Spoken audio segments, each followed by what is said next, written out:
The following is a presentation of the Mat Talk Podcast Network. You've always got time for Short Time. Hey, it's Mario Lopez. David Taylor. Brent Metcalf. Johnny Hendricks. Tony Ramos. Bubba J. Mike Golick. Matthew Modine. The one and only Chael Sonnen. And you are listening to the one and only Short Time Wrestling Podcast by the often imitated and never duplicated Jason Bryant.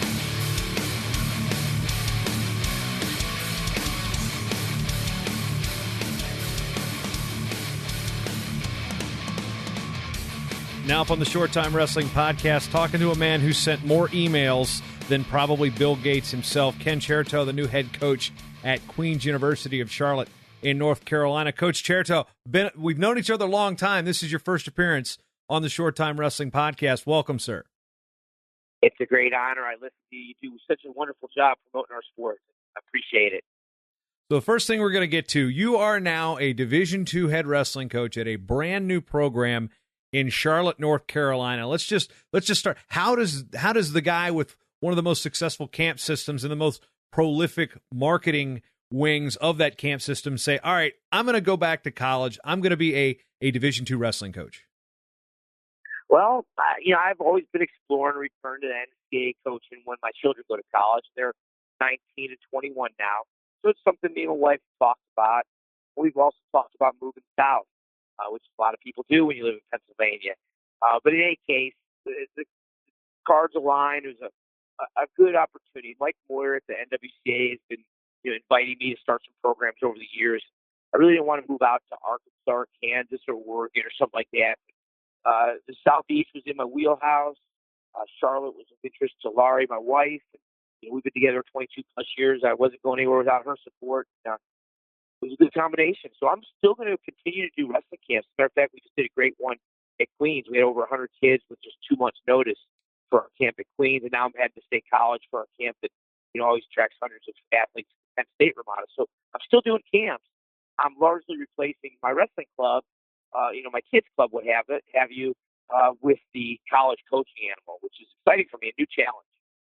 Yeah, I mean, your name's been thrown around for a couple coaching openings. I know with any of the PSAC schools that tend to open up, your name was there based on proximity. But, with those previous offers, how serious were you about those particular jobs, and how much of were they saying, okay, what are you going to have to do with your camps? What made Queens kind of the perfect fit outside of, the kids and the geography? Well, the timing was critical, or my kids being in college. I explored some of those other options, but it weren't quite the ideal fit for me. Army was of great interest. West Point, that's a special institution where you get to train leaders, what have you. But ultimately, just the perfect fit for Queens was because they're committed to athletics. Over 40% of their students are athletes. They're really serious about their athletics as well as the academics. It's a nice, small, private school. I really believe in the importance of education and the quality of small classes and personalized instruction, whereby some of the state universities are just overwhelming size classes.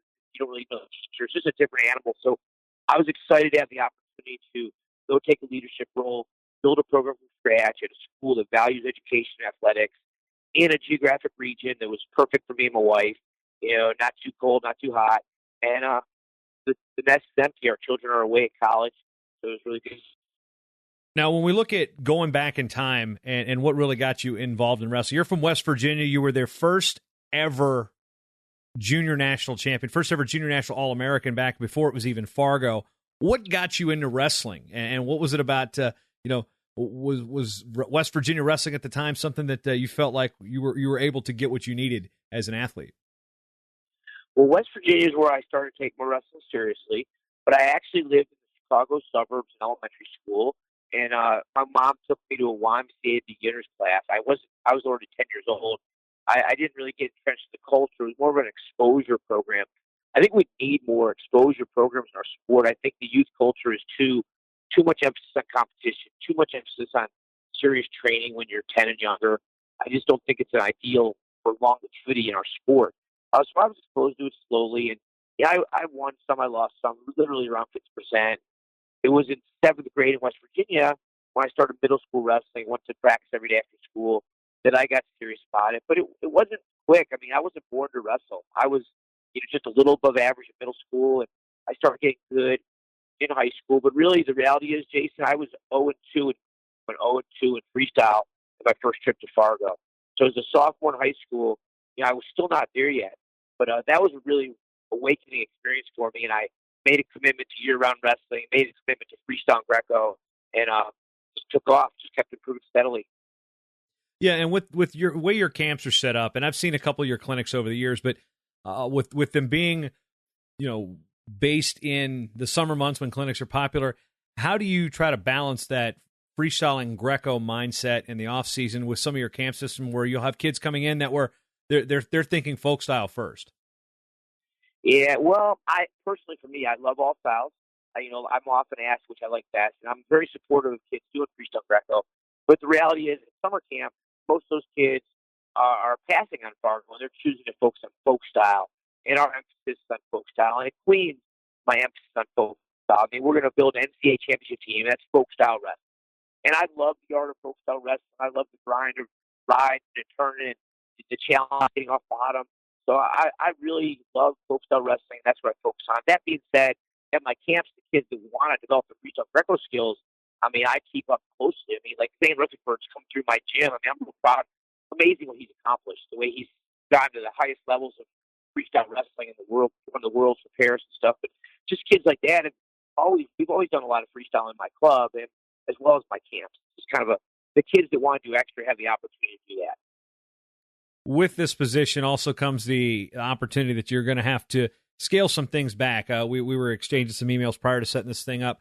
You've been the voice of the Pac-12 network with Anthony Robles and Jason Knapp for a number of years since they've started that for college wrestling, and that opportunity probably going to be a little tougher to do as an active Division II college wrestling coach. But what was some things you really enjoyed about the Pac-12 network and just broadcasting in general, because you've been doing this since the early days of CSTV as well? Yeah, well, I really enjoy breaking down the sport and analyzing it. And I'm grateful for Chris Bevilacqua, who teammate at Penn State, who started CSTV and helped me get my foot in the door, which led to the Big Ten Network, which led to me moving on to the Pac-12 Network when they were created. It's been much fun. I enjoy being college wrestling and not just watching, but actually analyzing it. And I'm still going to stay involved to some degree. But, Jason, you're the man. I think you got to take the torch there and get out to Stanford and Tempe a couple times a year and do some broadcasts with Robles. So that's the next step. Now, I'm going to divert from you for a minute and talk about Anthony and his development as a broadcaster. He came in really kind of green first time with ESPN, and then having a chance to work with the Pac-12 network and then the ESPN championships. Where has he grown as a broadcaster that makes you sit back and be like, man, I can listen to this guy call a match?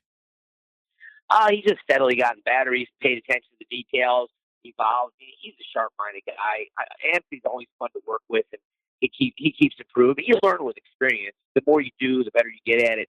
No matter how much you know wrestling, until you get in front of that camera and start talking about it, it's just a little different.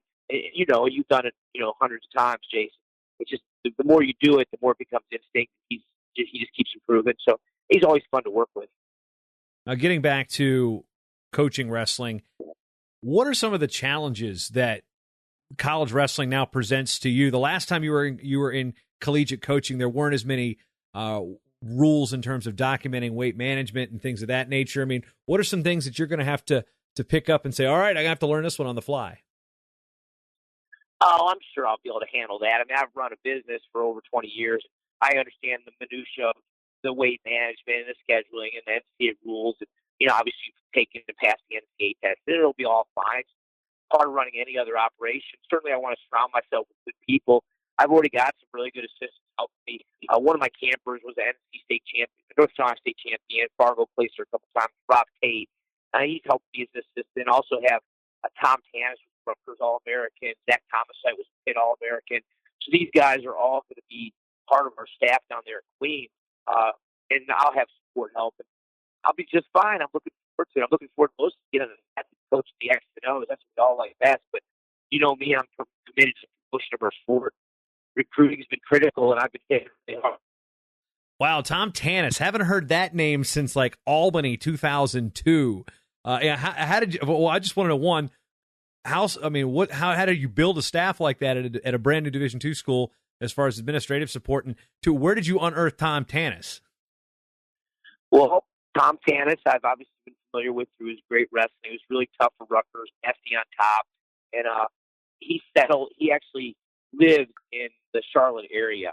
So when I moved down there, I reached out to him and invited him to get involved working with me. And same for Zach Thomasite. Zach Thomasite, was an All-American heavyweight for Pitt. He's a pretty unique story because he was a 103 pounder as a freshman. That ended up being a heavyweight, kind of like David Taylor. Just keep growing and getting better, look at those big guys. Him and David were teammates back in high school too.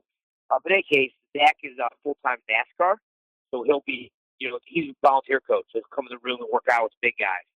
So that's the scoop between Rob Tate, who's going to be helping with the administration a lot, as well as Zach and Tom coming in to wrestle with the big guys. We got a nice little nucleus of studs coming in. There's actually many more. From a volunteer standpoint, in NCAA wrestling Division II, you can have unlimited volunteers. We're going to have some other elite college wrestlers that now work in Charlotte come in and work out with us. So the foundation for a successful program is definitely there. And I still love to scrap too. I'm 50 and going strong, and I look forward to working with all our middleweights and lightweights and get after it. But I'm also very smart, so anybody from 197 to heavyweight is wrestling Thomasite and Tanis, not me. Yeah, and you bring up Rob Tate. That's a guy that many people might not jump out at you, but I'm pretty sure he was a Gardner Webb guy. He's from North Carolina, and I think I remember watching him wrestle in some of our Virginia Challenge events when he was just a middle schooler. So I'm pretty sure that's the same Rob Tate that I'm thinking about. So yeah, you're like Encyclopedia Britannica, Jason. That is correct. So Rob was a state high school champion, two-time Fargo placer, and a qualifier for Gardner Webb. And I've known him from coming to my camps every year since he started wrestling as a middle school wrestler. He kept getting better steadily, and he's a real friendly guy. Got a lot of connections to Carolina, so he's been a real big asset. He's helped me recruit this group of 20-plus athletes we have coming in. Rob's been, in the trenches, helping talk to people, giving tours. Really good combination. And he's wrestling. He's only 30 years old, so he's in there scrapping a lot. At camp this week, he wrestled a lot of our guys, as did I, and it was just fun to get it was the first opportunity to work with our athletes at our camp. Yeah, and with such a short turnaround time, what was this first recruiting class like? It was, you were talking right around state high school tournaments. All right, we got a team. What was the first thing you did? Did you go to Pennsylvania? Did you go to North Carolina? Where was your first recruiting calls, basically? My first recruiting calls were the athletes I know from my camps that have hit it hard, got after it. One in particular, Noah Curry from New York, has come to my Super Bowl. That's my multi-week camp for the past 3 years. And he just steadily improved, kept getting better. It was fun to work with him. So he was my first recruit. He's a Flow Nationals All-American and just consistent performer. So he's a two-time New York placer, and he was the first guy signed. Then another guy from California named Carson Ayers, who I know works really hard. I reached out to him, and he flew in and came take a look at Queens, and he was the second guy to sign. And started to snowball there with a combination of campers, coaches I know reaching out to me, came from all different sources. But, now we have 21 guys signed from 9 different states. That includes a couple transfers. We're starting to get a lot of transfers acquiring now, both from JUCOs as well as some Division I guys exploring their options. So that's going to be I'm anxious to hear from more of those guys looking for different opportunities in the coming weeks, especially the big guys. We're loaded in the light middleweights, but definitely lots of opportunity for the upper wing, 84, 97 heavyweight. As we look at the world of Division II wrestling, there's been growth in Division II, the NAIA, Division III, junior colleges. And in Carolina, there's a lot of Division I options, in North Carolina specifically. How are you going to try to contend with the multitude of Division I opportunities with an area where you're seeing, the Newberries, the Limestones, the Cokers come up in also in the Carolina region? How difficult do you think it's going to be to recruit to Queens? I don't think it'll be very difficult because we have a great school, great facilities. I know wrestling, and I'm anxious to work with guys. So I'm sure a lot of guys that are looking at NC State, UNC are going to come take a look at Queens. I'm sure a lot of the guys who look at smaller schools you mentioned will come take a look at Queens. And ideally, I'll help them see the combination of academics and athletics that we have to show here at Queens. Personally, for me, I was a serious student. I got out of Penn State with almost all A's and B's, and I encourage my athletes to make commitment to education. I'm also emphasizing a clean culture. The guys I'm looking for, I'm not looking for guys who are coming to party up and run around downtown Charlotte. I'm look for guys that want to come here and study and focus on education and focus on wrestling. And personally, I don't drink or smoke, and I live a real, structured life with my wife, had trouble. And I'm looking for guys that want to commit to Queens education and wrestling for me. And hopefully it'll be a lot of guys that I've worked with in the past. But then again, it'll be some others that I haven't worked with in the past.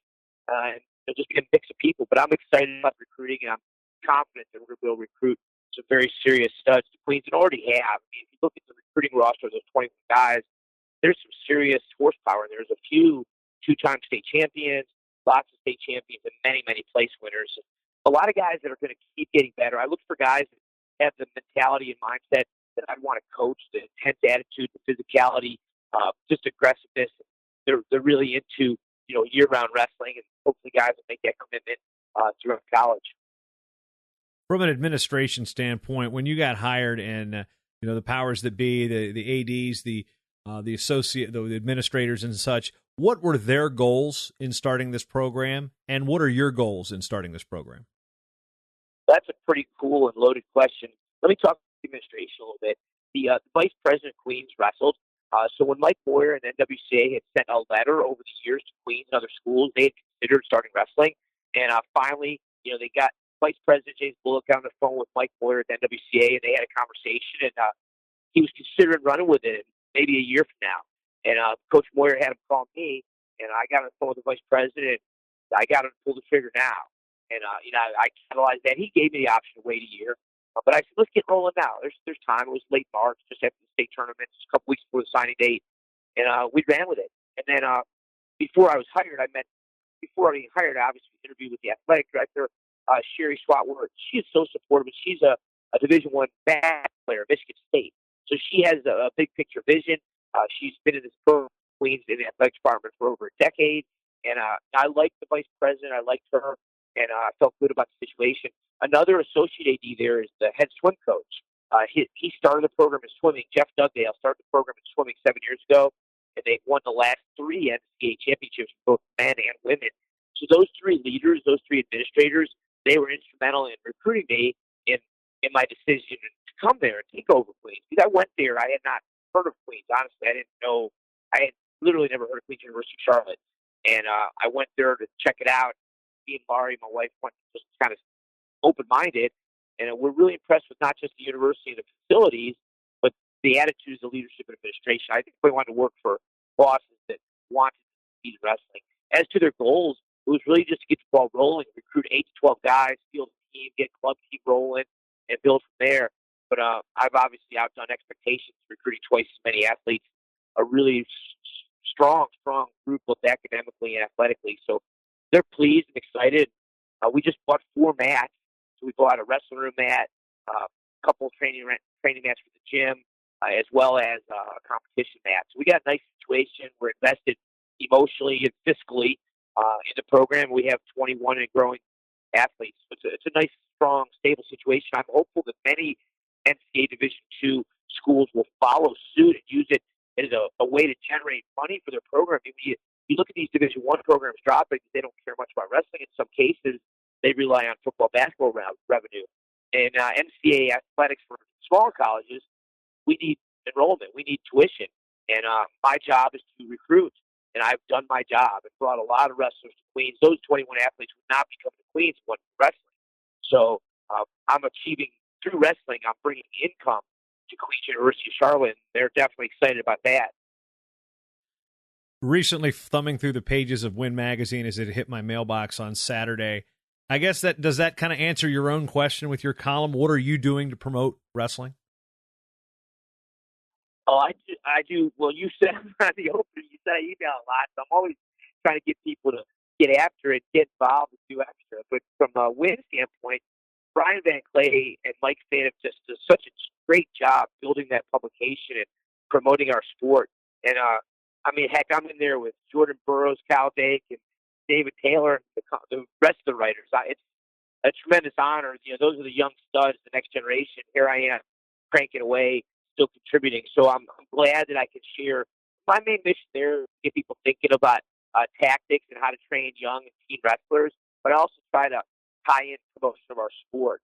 That's something that I've embraced for over 20 years, is promoting our sport, and it's largely been through my camps, but now I get to do it through the college wrestling realm and build a powerhouse NCAA wrestling program that others can copy. We want more colleges starting wrestling. We want every small college in America to offer wrestling, whether it's a scholarship program or not. Mine does have some scholarships, obviously, but we want wrestling in these state universities, and we want it back in the Southeast too. I mean, heck, ideally, my success and my goals are to beat the ACC teams as quickly as possible.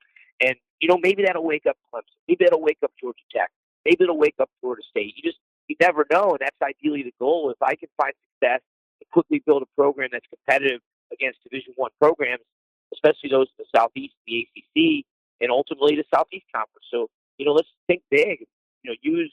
Use any success I achieve at Queens to catalyze the growth of wrestling in the Southeast, as well as the growth in small college wrestling nationwide. Now, you talked about scheduling in terms of what you're looking for, of whether we're going to be a club, 8 to 12 athletes. Now you've got essentially a full boat of athletes. And how have you set into your schedule? How are you going to ease into year one? I mean, you're going to have a full schedule aligning with a regional, or is it just kind of like, all right, let's just get our feet wet with some of this? That's a great question. I still have the option to go to NCAA Division II the first year or club. I'm leaning towards redshirting everybody and going club. The way the rules are, we can still compete against anybody, NCAA Division I, II, as well as club teams. So I see competing a robust schedule with competing at the club nationals this year and then falling into NCAA Division II the following season. That's definite. I'm definitely competing at the NCAA level in the 2019 NCAA championships. This year, I'm making about here in the next few weeks with my athletic department, whether to start with the club or to just dive right in and see a win-win, really, truly win-win decision. The only thing is, I want a lot of young guys come in. I want to redshirt people. We don't have a lot of depth at 180, 497 heavyweight, so if a guy or two gets hurt, it's not a real good situation. So we're leaning towards club for the very first year, but I'll announce that in September. Now, as we move forward, we have to go back a little bit to understand the mind of a guy like Ken Chertow. We go back in time. I mentioned West Virginia. Then you come out at Penn State, 3-time All-American there. You make the Olympic team at 21 years old, and there's a lot of talk about the world teams and the athletes that are in their early 20s or in college making the Olympic team, Jaden Cox and Kyle Snyder winning medals. What's one thing that you seemed to think might have been overlooked from a college athlete competing on an Olympic team that, again, might be overlooked, that was kind of a factor? It's like, ooh, nobody's thinking about this. I'm not sure. I've never really thought about the overlooked part of it that way. I mean, it was cool, just like Kyle and Jaden, and I saying making the world team this year. It's obviously not an Olympic year, but those guys, there's a lot of college guys that do freestyle growing up and do it year round, and I put a lot of time into freestyle and Greco-Roman wrestling. The time I lost at Junior Nationals as a sophomore, and I was actually cadet age, but cadet nationals didn't exist at the time, so I got whipped down by some more mature guys. In any case, I just did freestyle and Greco all spring and summer and kept plugging away so that when I was 21, I was ready to make that Olympic team, and it all worked out good. And there's many others that are close. Look how close Pico was. He focused entirely on freestyle Greco. And I was fortunate. I was able to prepare well and beat Joe Gonzalez, who had been on the Olympic team previously and was a legend, 2-time NCAA champ. And that was fun to beat him and make team. I wish I could be like Kyle and Jade and bring home Olympic medals. I fell a little bit short of those medals in Korea, but it was definitely an exciting experience. And it was exciting again when I was 25 and nearly made the team again. Kendall Cross stood in the way at that time. So it was great. I enjoyed my career, though. I compete for the challenge and the fun of doing it. I'm glad I got to have those opportunities. When you look at college wrestling now, and before you even jump back into coaching, your alma mater, Penn State, has made just a crazy run this last better half of a half decade here. What's it like to sit back and look at what's going on there in state college as an alum? It's great. I mean, living there and being able to go to all the matches and anytime I want to see them work out and being there, they just get after it consistently. And, just recruiting is so important. Bringing in guys that are clean living, hard working, stay out of trouble. I mean, just a bunch of classy guys that are living the dream. It's really cool. When the dynasty started, a couple of my guys from my home training center who've grown up with it Brad Pataki and Quentin Wright. They were part of that Penn State program. When we won NCAAs in 2012 in Philly, the first title in this 6 out of 7 run, Quentin was one of the leaders. Brad was one of the captains as well. And it's just exciting to see kids that I've known for so long become part of that culture of such an exciting college wrestling program. And, a lot of the guys I know and have seen them grow up and excel and been involved in some of their training, and then others have been imported from all over the country. But Bo Nickel from Texas, Morgan Mack, obviously a stud big guy, and it's just nice to see the program. I'm proud of alma mater. I'm proud of the individuals on the team, and as I'm saying a couple times, I'm really close to him. I've trained him since he was 8. To see him mature into the greatest college wrestler today, and now make the world team is just awesome. Go back to your time at Penn State. As I'm going through the record books, and I didn't have to blow too much dust off of them, but in looking at your career, what's one thing you were really proud about your college career? Well, I was proud that I overcame getting my butt kicked as a freshman. He's coming out of West Virginia. I mean, I had some good freestyle Greco skills, but I hadn't really been challenged in folk style, and I struggled my freshman year. I actually lost 14 matches my freshman year of college. I had trouble getting out of legs. I had trouble finishing shots. I wasn't super physically mature yet. And a lot of guys get to college, just start partying, get sad and frustrated and deviate. But I kept my nose to the grindstone, kept working to improve, and just kept pounding away. And the following year, I was on the junior world team, winning a junior world championship, and just building my confidence, building my repertoire.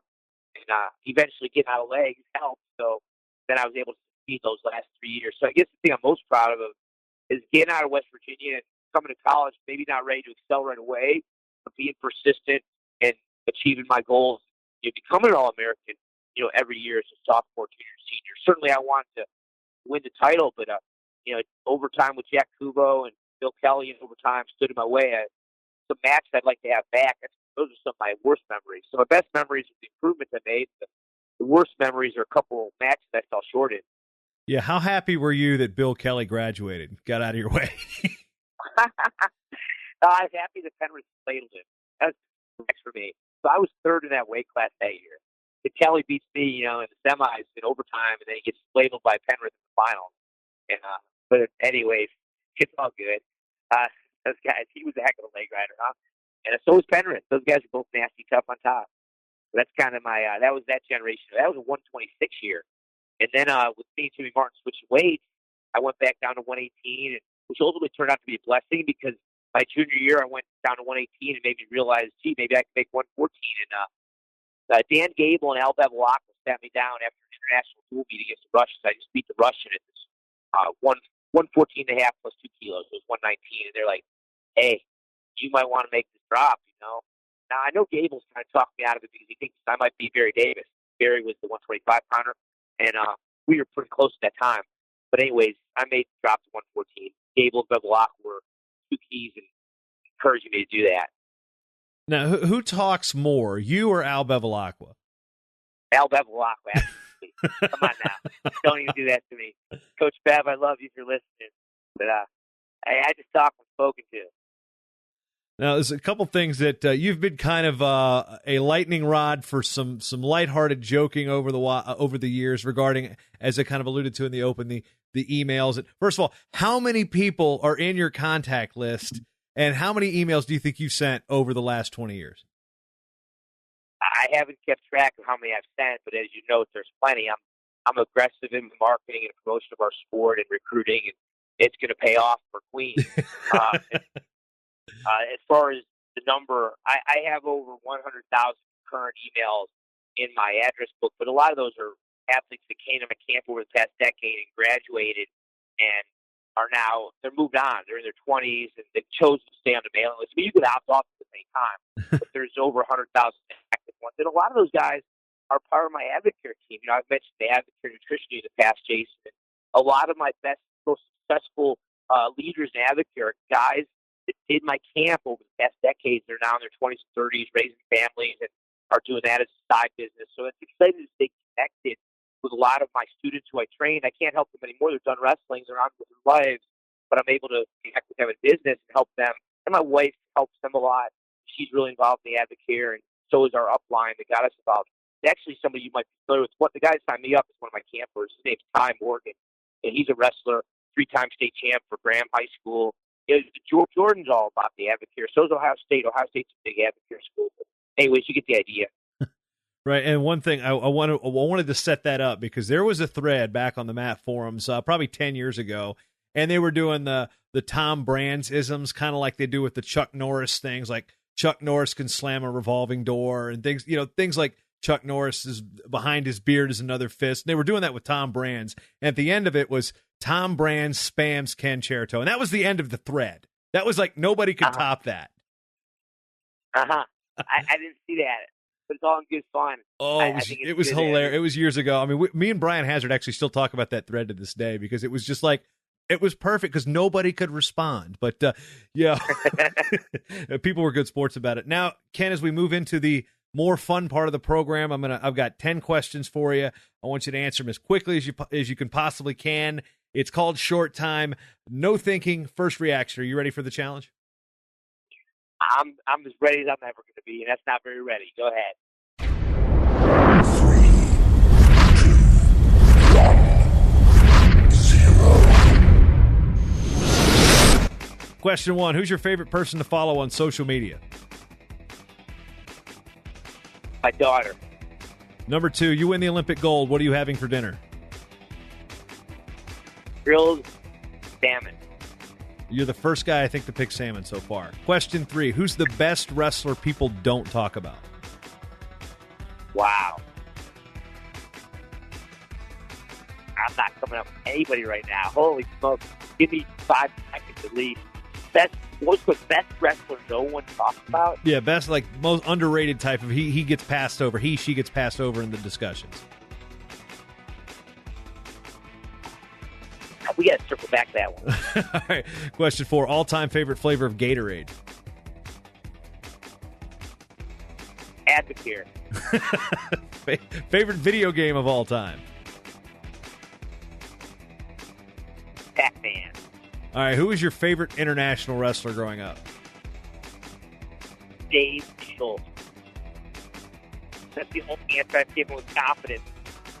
What move would you rather have in your arsenal, the John Smith low single or the Jordan Burroughs blast double? Oh, wow. That's a great question. I'm going to go with the low single. Question 9, who's your funniest teammate of all time? Funniest teammate of all time, Rob Malloy. Question 10, which food item are you going to miss the most by leaving Pennsylvania? Well, there's these famous diner sticky buns, so I'll go with those. Okay, the diner sticky buns are an acceptable answer. I would have also accepted Scrapple. All right, let's come back to it. Best wrestler people don't talk about. I'm going to go with my number 1 recruit, Noah Chertow. They're going to start talking about him in the coming years.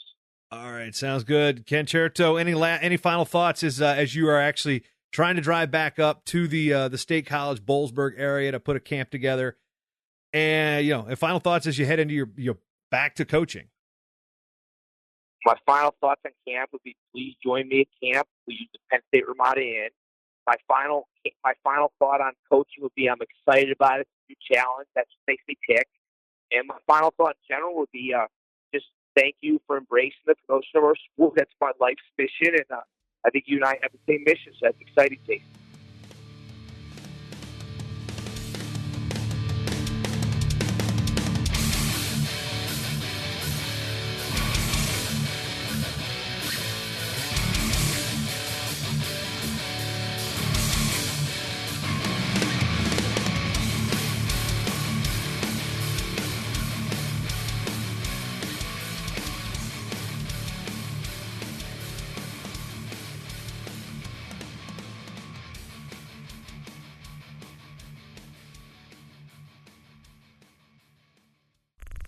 This show is part of the Matt Talk Podcast Network. For more wrestling podcasts, head over to MattTalkOnline.com.